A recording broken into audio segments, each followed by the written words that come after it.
1765 থেকে 1770 পর্যন্ত তোমাদের ডলার। আচ্ছা এখন যে এটা সব পারে 1760 এটা না তো বেটা তোমার এটা পড়বো ধরো বুঝলে এটা 6 দফা আন্দোলন না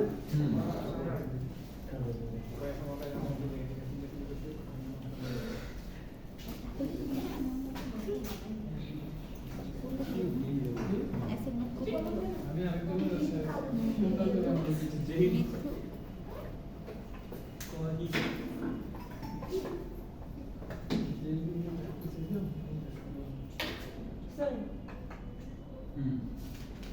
স্যার যখন হচ্ছে রবীন্দ্র সঙ্গীত হচ্ছে হিন্দু সংস্কৃতি এর আগে হচ্ছে না পরে ল্যাঙ্গুয়েজ মুভমেন্ট হয়েছে স্যার, চার নাম্বারটা কি স্যার? মুভমেন্ট পরে পর স্টুডেন্ট মুভমেন্ট ল্যাঙ্গুয়েজ মুভমেন্টের পরে স্টুডেন্ট মুভমেন্ট হয়েছে। স্যার ম্যাথস কি স্যার এটা না হচ্ছে ওই যে আফসার রবীন্দ্র নেই। হিন্দু সংস্কৃতি আফসার তারপর এটা বলা হচ্ছে এস ইউনিট না क्या ई ইউপি এসইউআর স্যার এটা কি ম্যাথস আফসার হ্যাঁ গণ অভ্যুত্থান।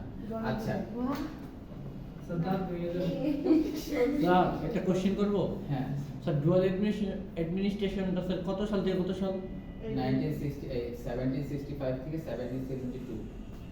ওইটা যেটা বলছিলাম ওইটাই ঠিক আছে।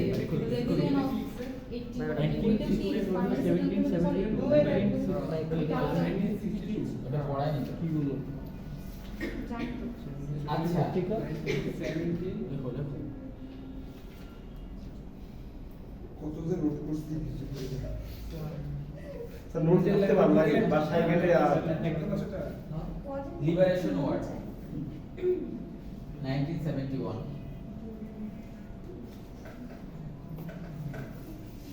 স্যার এই সাল যদি কাউকে বলে দিতে হবে আচ্ছা সো আমরা বলছি যে 1947 এর পরে ফার্স্ট যে কোনো মুভমেন্ট হয়েছে সেটা হচ্ছে ল্যাঙ্গুয়েজ Language মুভমেন্ট। movement। আর ল্যাঙ্গুয়েজ মুভমেন্টকে আইডেন্টিফাই করে ট্রাই করছে যে আমাদের লিবারেশন ওয়ারের জন্য ফার্স্ট স্টেপ হচ্ছে কি ল্যাঙ্গুয়েজ মুভমেন্ট। কেন বলছি? বিকজ আমরা দেখছি যে প্রথম কোন একটা বিষয় বা কোন একটা দাবিকে কেন্দ্র করে আমাদের আন্দোলন বা সংগ্রাম সেটা হচ্ছে সর্বপ্রথম ল্যাঙ্গুয়েজ বা ভাষাকে নিয়ে 1952। ঠিক আছে শুধু 52 না বেরে বলবো আমি হ্যাঁ বলতেছে না স্যার না বেরা বেনি স্যার আচ্ছা এই আমি সো 1952 এর ল্যাঙ্গুয়েজ মুভমেন্ট এটা শুধুমাত্র আমরা যে একটা ভাষা পেয়েছি এর মাধ্যমে তাই না, বরং এই ল্যাঙ্গুয়েজ মুভমেন্টই আমাদেরকে শেখাচ্ছে বা আমাদের মধ্যে নতুন একটা চেতনা বা মেন্টালিটি সৃষ্টি করছে। Okay so language movement is creating a new mentality a new thinking between us or among আস, যে আমরা যেই উদ্দেশ্য আমাদের যেই দাবি বা আমরা যেই আশা যে ডিমান্ডকে কেন্দ্র করে আমরা যে নতুন একটি দেশ পেয়েছি সেটা হচ্ছে মুসলিমদের জন্য একটা সেপারেট কান্ট্রি বা একটা পৃথক দেশ। 47 এই দাবিকে কেন্দ্র করে কিন্তু একটা দেশের সৃষ্টি হচ্ছে, তাই না? তো 47 যে আশা বা যে দাবিকে কেন্দ্র করে আমরা দেশ পেয়েছি, কিন্তু সেই আশা বা দাবির প্রথমেই আমরা আঘাত পাচ্ছি কোথায়? ল্যাঙ্গুয়েজ মুভমেন্টে এসে, যেখানে তারা আমাদের ভাষাকে নিয়ে কথা বলছে, যেখানে বাংলা ভাষাকে একটি রাষ্ট্রভাষার মর্যাদা দিয়ে তারা অস্বীকৃতি জানাচ্ছে। জি স্যার আমাদের যদি ভাষাটা যদি চেঞ্জ না করতে বলে তাহলে মনে হয় আমাদের কোনো দাবি থাকবে না। আচ্ছা এই আলোচনায় পরে যাচ্ছে, আমি অ্যানসার দেব, ঠিক আছে? আচ্ছা ওকে সো এইখান থেকে আমাদের মেন্টালিটিতে একটু পরিবর্তন আসছে, যেটা আমাদের একটু আগেও ছিল যে মুসলিমরা এক, মুসলিমদের জন্য এক দেশ, একটা ভাষা, একটা রাষ্ট্র চায়। তো সেখান থেকে আমরা দেখছি যে না, একটি ধর্মকে কেন্দ্র করে আসলে একসাথে থাকাটা সম্ভব হচ্ছে না। ঠিক আছে, একটি ধর্ম এতগুলো মানুষকে, যেখানে দুইটা পার্ট এবং দুইটা পার্টের মানুষের মধ্যে যেভাবে ডিসটেন্স রয়েছে, অর্থাৎ স্থানগত যে ধরনের দূরত্ব রয়েছে, এর পাশাপাশি আমাদের কালচারাল, আমাদের হচ্ছে সোশ্যাল, সব দিক থেকে আমাদের পরিচয় বা আমাদের আইডেন্টিটি তাদের সাথে ম্যাচ করে না। ঠিক আছে, এবং সেটারই প্রথম আমরা বুঝতে পারছি কখন? ল্যাঙ্গুয়েজ মুভমেন্টে এসে। এবং সেখান থেকে আমাদের যখন মনের মধ্যে এইটা থিংকিংটা ক্রিয়েট হচ্ছে যে আমাদের বাঙালিদের সাথে তাদের এই ভাষা বা আমাদের কালচার ম্যাচ করে না, সো তখন আমরা প্রথম থিংকিং করা শুরু করছি যে না আমরা আলাদা কিছু, আমরা different, we are different from the west Pakistani people, we can't live together and this is not possible for us only for being a Muslim. ঠিক আছে, যে একটা মুসলিম শুধুমাত্র এই হচ্ছে দাবিকে কেন্দ্র করে বা এই ধারণাটাকে পোষণ করে আমরা একসাথে বসবাস করা পসিবল না। এবং এইটার প্রথম থিংকিংটা কোথা থেকে আসছে? ল্যাঙ্গুয়েজ মুভমেন্টে। এবং এই ল্যাঙ্গুয়েজ মুভমেন্ট থেকে যখন আমরা এটা থিংক করতে শিখছি তখন আমরা দেখছি যে প্রথম 1956 এ এসে পাকিস্তানের প্রথম সংবিধান প্রণয়ন করা হচ্ছে, যেখানে বাংলাকে একটি রাষ্ট্রভাষা হিসেবে তারা স্বীকৃতি দিতে বাধ্য হচ্ছে। ঠিক আছে, যেই দাবিটা করা হচ্ছিল 1952 তে এসে, সেটা আদায় হলো কবে? 1956 এ, যখন প্রথম হচ্ছে তাদের পাকিস্তানে যখন প্রথম সংবিধান প্রণয়ন হচ্ছে।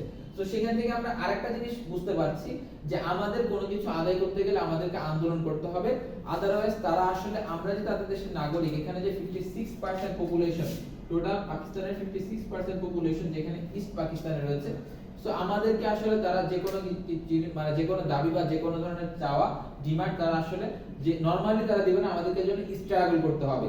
এবং সেই স্ট্রাগলের সূচনা হচ্ছে ল্যাঙ্গুয়েজ মুভমেন্ট, যেখান থেকে আমরা দেখছি পরবর্তীতে স্টুডেন্ট মুভমেন্ট বা ছাত্র সংগ্রাম শুরু হয়েছে, পরবর্তীতে 6 দফা আন্দোলন, এবং পরবর্তীতে মাস আফসার বা গণঅভ্যুত্থান এবং 1970 সালের ইলেকশন। সো এই সব কিছুর যে আমাদের যে এই সংগ্রামের যে যাত্রা, একবারে 1969-71 এর মুক্তিযুদ্ধ পর্যন্ত, এই সংগ্রামের যাত্রাগুলোরই সূচনা হচ্ছে ল্যাঙ্গুয়েজ মুভমেন্ট থেকে। সো যদি আচ্ছা একটু পজ করেন ভিডিওটা। কলোনিয়ালিজম কি বলা হয়? Internal colonialism. পাকিস্তানের যে শাসন, এটাকে হচ্ছে হিস্ট্রিয়ানসরা বলেন হচ্ছে ইন্টারনাল কলোনিয়ালিজম বা অভ্যন্তরীণ উপনিবেশবাদ। এর আগে যেটা ছিল সেটা হচ্ছে জেনারেল কলোনিয়ালিজম বা সাধারণ যে কলোনি, অর্থাৎ ব্রিটিশরা বাইরে থেকে এসে কলোনি স্থাপন করেছে। আর এখন হচ্ছে যারা কলোনি স্থাপন করেছে তারা হচ্ছে আমাদেরই ভিতরের লোক, ঠিক আছে, ঘরের মানুষই। সো এই জন্য এটার হচ্ছে নাম হচ্ছে ইন্টারনাল কলোনিয়ালিজম। বুঝতে পেরেছেন? ওকে, কোশ্চেন করলে নতুন কিছু জানতে পারেন আর কি, এই কোশ্চেন না করলে কিছু বের হয় না। স্টুডেন্ট মুভমেন্টটা তো মেইনলি ল্যাঙ্গুয়েজ নিয়ে ছিল। ল্যাঙ্গুয়েজ না, এটা তো সাপার করতে স্টুডেন্ট মুভমেন্ট আমরা সামনে পড়বো, স্টুডেন্ট মুভমেন্ট আমরা সামনে পড়বো। মেইন রিজনটা স্টুডেন্ট মুভমেন্টের পেছনে কিছু পলিটিক্যাল রিজনও ছিল, পাশাপাশি হচ্ছে এডুকেশনাল রিজন ছিল। এডুকেশনাল রিজনগুলোকে কেন্দ্র করে স্টুডেন্টরা বাইরে এসেছে, পাশাপাশি তাদের সাথে অ্যাড হয়েছে পলিটিক্যাল কিছু রিজন। আমার তো মনে হয় 19 এ স্টুডেন্ট মুভমেন্ট পড়ছিলাম, কিছু পড়ছিলাম। আচ্ছা, সবই পড়ে এসেছে, সবই পড়ে এসেছে। পাঠ করে দিন। এটা তো ছিল যে 1900 তো রয়েছে। এই যে পাশেরটা 40 পাশ মেইন কথা পড়েছি সবই ভুলেও না গিয়েছি না না, সবই। স্টুডেন্ট আবার পড়বেন, আবার পড়বেন। কি জানি না, আচ্ছা, স্যার মেইন থিমটা মনে থাকলে কি জানি মেইন থিম মানে আপনাদের হচ্ছে, আমি চাই যেটা যে আপনাদের মধ্যে কিছু একটা যাক, যেটা আপনারা মাথায় থাকে, ঠিক আছে? এর সাথে সঙ্গে যে ছাত্র হিউম্যান সাইকোলজি শেষ করি, পড়ায় শেষ করে দেবো নাকি? খুশি? এটা পড়তে বলে টাইম ফ্রি আজকে বাজবে স্যার বাসা যেতে হবে স্যার। ক্লাস 5:30 স্টাফও কল দিয়ে চিন্তা করতেছে যে বাচ্চা Gradually, the question of establishing the rights of Bengalis became involved with it. The question of their political identity, economic rights were also involved with this. ঠিক আছে, যেটা বললাম যে শুধুমাত্র ভাষাকে কেন্দ্র করে না, বরং the establishing the rights of Bengalis, বাঙালিদের অধিকারগুলো প্রতিষ্ঠা করা, এটার সাথে জড়িত ছিল the question of their political identity বা রাজনৈতিক পরিচয়, যেটার কথা এতক্ষণ বললাম যে নতুন একটা পরিচয় আমরা পরিচিত হচ্ছি, এটাও ল্যাঙ্গুয়েজ মুভমেন্টের সাথে জড়িত ছিল। ঠিক আছে, শুধুমাত্র যে এতদিন আমরা জেনেছি যে হ্যাঁ আমরা শুধু ভাষা পেয়েছি, হ্যাঁ আমরা যে রক্তের বিনিময়ে ভাষা, তা না, রক্তের বিনিময়ে এই ভাষা আন্দোলন থেকে আমরা নতুন কিছুর দিকে যাত্রা শুরু করেছি। হ্যাঁ, গিয়েছেন দেখতে?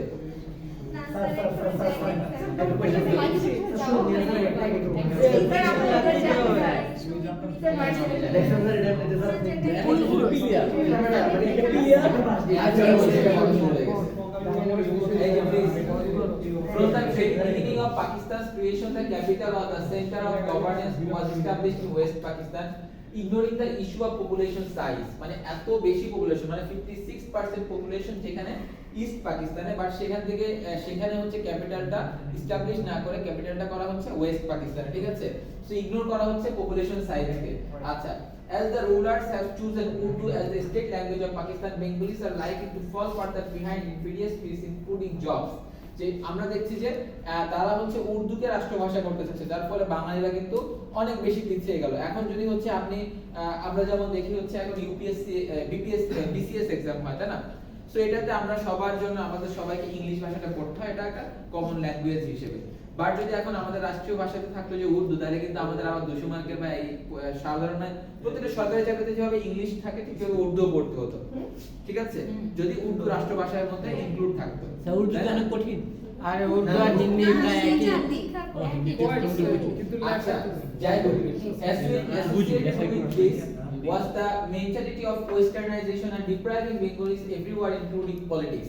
এর পাশাপাশি আরেকটা হচ্ছে কি পলিটিক্স এর ক্ষেত্রে বেঙ্গলিকে মানে পেছনে ফেলে দেয়, ঠিক আছে। যখন রাষ্ট্রভাষা হচ্ছে উর্দু, তখন আপনি রাজনৈতিক দাবি দেওয়া বা রাজনৈতিক যে কথাবার্তা বা সমাবেশে গিয়ে আপনাকে উর্দুতে বক্তৃতা দিতে হবে। তার মানে হচ্ছে আপনি বাংলা ভাষার পাশাপাশি উর্দু ভাষাও শেখা লাগবে মাস, ঠিক আছে। স্যার আপনার ওরা যদি চালাক হতো তাহলে ইন্ডিয়ার মধ্যে সিরিয়াল দিয়ে দিত। হ্যাঁ, সব একবারই। সিরিয়াল দিয়ে ভাষা শেখা যায়। আচ্ছা, therefore the language movement made Bengalis skeptical about the Muslim nationalism of the Muslim League and nationalism based on two nation theory. যার ফলে যে কথাটা বললাম যে এতদিন যে আমরা মানুষের আমাদের মেন্টালের মধ্যে যেটা ইনক্লুডেড ছিল, একটু পজ করেন তো please. Made Bengalis skeptical about the Muslim nationalism of the Muslim League and nationalism based on two nation theory. যেটা বলছিলাম যে আমাদের মধ্যে যেটা কাজ করছিল এর আগে যে মুসলিম ন্যাশনালিজম বা মুসলিম জাতীয়তাবাদ, ঠিক আছে, এবং পাশাপাশি হচ্ছে টু নেশন থিওরি বা দ্বিজাতীয়তা, যে মুসলিম এবং হিন্দুরা যে এক না, মুসলিমরা আলাদা।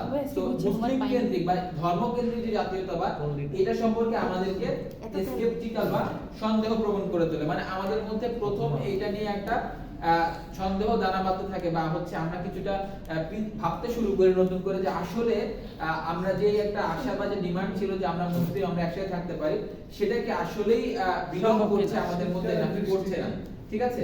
তো এই ভাবনাটাই শুরু হচ্ছে কোথা থেকে? ল্যাঙ্গুয়েজ মুভমেন্ট থেকে। আচ্ছা, they choose the establishment of Bengali language as the first stage of establishing rights, এবং এর পাশাপাশি হচ্ছে বাঙালিরা বাংলা ল্যাঙ্গুয়েজকে প্রতিষ্ঠাকে তাদের রাইট বা অধিকার প্রতিষ্ঠার ফার্স্ট স্টেপ হিসেবে ধরেছে, ঠিক আছে। It was Bengali nationalist spirit that led to anti-authoritarianism and pro-autonomy in 1960s. আমাদের কি অবস্থা হবে? আচ্ছা, অ্যান্টি অথরিটেরিয়ানিজম এটা হচ্ছে মেইনলি যেটা দেখেন, এটা আমি উচ্চারণ করতে পারি। এটা হচ্ছে যেটা বলছিলাম যে বেঙ্গল ন্যাশনালিস্ট স্পিরিট, ঠিক আছে, এটা হচ্ছে বাঙালি জাতীয়তাবাদী চেতনা that led to anti-authoritarianism, তাই না? মানে এত বড় ওয়ার্ড, এটা ভালো লাগলো পারফেক্ট। অথ দিয়ে শেষ। আচ্ছা, মানে হচ্ছে তাদের যে কর্তৃত্ববাদী যে শাসন, ঠিক আছে, এইটা হ্যাঁ অথরিটিয়ানিজম এন্ড প্রো-অটোনমি, এবং হচ্ছে তাদের স্বায়ত্ত শাসন, ঠিক আছে। তো আর এটা দেওয়া আছে স্লাইডে। আরে স্লাইড চুপ থাক না। ওকে, তুই যে এত করে কথা বলছ, তুই আবার লিডারটা দাও। তো Aziz on fire. You have to understand this. কিছু বলবেন? চলো ভাই, এখানে পড়তে আছে। কিছু বলবেন? আচ্ছা, তো যেটা বলছি যে এই বাঙালি ন্যাশনালিস্ট স্পিরিট বা বাঙালি জাতীয়তাবাদী চেতনা, যেটা পাকিস্তানিদের কর্তৃত্ববাদী চেতনা বা তাদের যে কর্তৃত্ববাদী মনোভাব, সেটার বিরুদ্ধে আমাদেরকে দাঁড়াতে শেখাচ্ছে, এবং পাশাপাশি প্রো অটোনমি বা স্বায়ত্ত শাসনের জন্য যে আন্দোলন, যেটা আমরা 60 তে দেখেছি, যেমন হচ্ছে 6 পয়েন্ট প্রোগ্রাম যেটা হয়েছে, যেখানে হচ্ছে স্বায়ত্ত শাসনের জন্য দাবি করা হচ্ছে, হ্যাঁ, তারপর মাস আফসার, যেটা সরাসরি হচ্ছে মিলিটারি রুল পতনের জন্য দাবি করা হচ্ছে, ইলেকশনের মাধ্যমে তো সরাসরি আমরা হচ্ছে নিজেদের স্বায়ত্ত শাসন বা হচ্ছে নিজেরাই সরকার গঠনের সুযোগ পেয়েছি, যেগুলো আমরা এগুলো পড়বো তখন ক্লিয়ার হবে। সো এই যে 60s এ বা 1960 থেকে 1970 পর্যন্ত এই দশকের মধ্যে যে আন্দোলনগুলো হয়েছে, এটাকে আমরা বলছি যে 1960s অ্যান্টি অথরিটেরিয়ানিজম এই এন্ড প্রো অটোনমি বা স্বায়ত্ত শাসনের জন্য যে আন্দোলন, এগুলার স্পিরিট বা এগুলার স্পৃহা যেটাই বলে না কেন, এটা আমাদের মধ্যে এসেছে বাঙালি জাতীয়তাবাদ থেকে, ঠিক আছে। ওকে, অফ কোর্স প্লিজ দাঁড়া লাগবে। ছুটি